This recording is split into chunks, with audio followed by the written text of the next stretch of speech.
Abbiamo qualche segnalazione del cosiddetto opzione per l'homeschooling, cioè l'educazione parentale, per dirla all'italiana.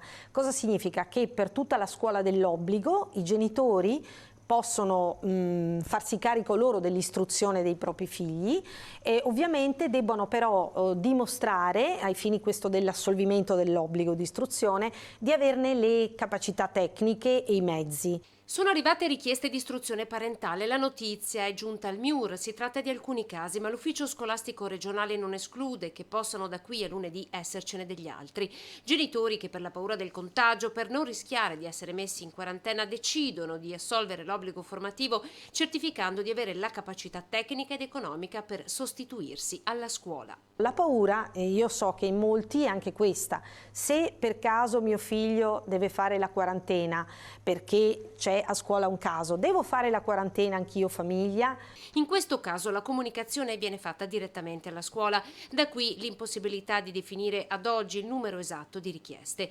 Al termine dell'anno l'alunno, che si appoggia comunque alla scuola di riferimento, dovrà fare un esame di idoneità. I casi segnalati sono tutti bambini frequentanti le scuole primarie.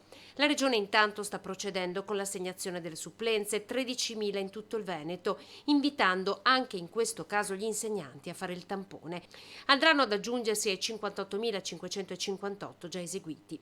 Intanto, con decreto del ministro dell'istruzione Azzolina, sono stati assegnati dei fondi agli istituti superiori di Montechia di Crosara, Arzignano, Tiene e Soave, strutture danneggiate dal maltempo che ha colpito il Vicentino e il Veronese. Facendo avere a questi comuni e alla provincia di Vicenza, in questo caso, per la scuola superiore Arzignano, dei fondi ad hoc per il ripristino degli edifici, perché in alcuni casi sono stati proprio scoperchiati i tetti. In queste scuole in alcuni casi si inizierà infatti non il 14 ma dopo la tornata elettorale.